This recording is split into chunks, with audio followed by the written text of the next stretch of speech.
Leading his Los Angeles Lakers to the second best record in the NBA's Pacific Division. But off the court, Kobe Bryant knows success from head to toe. His Lakers jersey is the top seller among NBA fans. And this Friday, he's releasing the third edition of his Nike sneaker. In today's Brand X, we're talking about the brand name, Kobe Bryant, and we welcome him to Money for Breakfast. Good morning. Good morning. So we've been talking about a little bit of football and the Super Bowl. Let's get into basketball. All right, tell us a little bit about this, the new sneaker, the Zoom 3 that was coming out on Friday. Tell us about the latest design. Well, the design itself aesthetically was patterned after a black mamba, which is a snake. It's a nickname of mine that some of my fans have given me, but I think the technology that we placed into the shoes, we wanted the shoe to be quick, we wanted it to be light. And, I'm very particular about the sneaks that I wear. So I didn't want to lose seconds when I'm changing directions or when I'm playing, so I have to make sure to build the technology in there for that. And also, that's a soft shoe.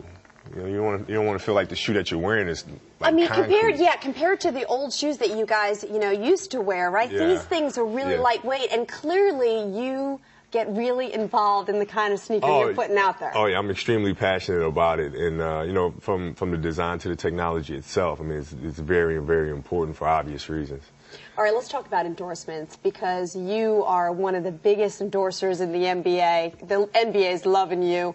What has that done to your career, being involved in campaigns like Nike and McDonald's and Sprite? Tell us about that. Well, I think what it's able me to do is open doors for other opportunities, and I think it's given athletes such as myself and others an opportunity to kind of spread your wings out a little bit and learn about the business side of things, from advertising to marketing and so forth and so on.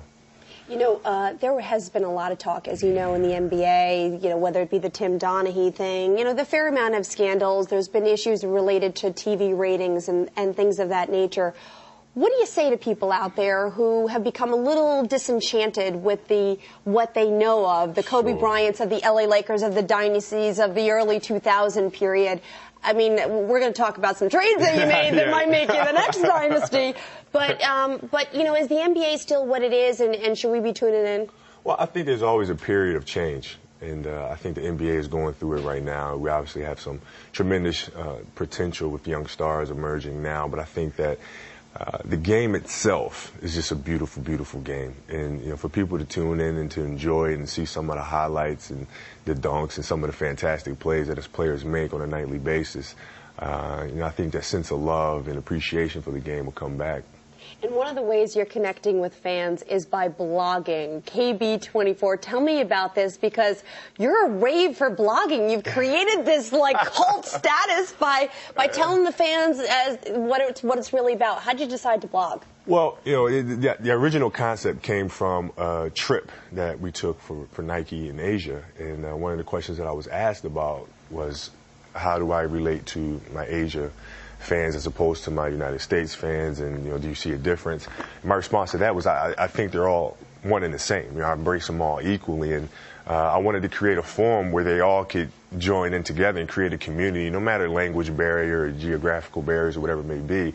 I wanted a place where they could all come and we can create kind of this big family, and that's what we're able to do.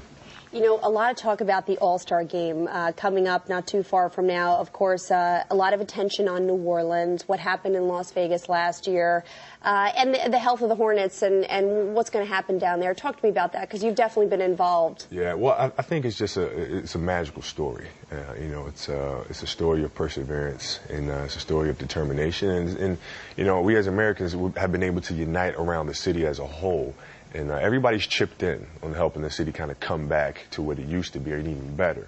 And I think the All-Star game is a great way to kind of cement the Hornets and, reestablish them as a marquee city. Do you think we got to give them more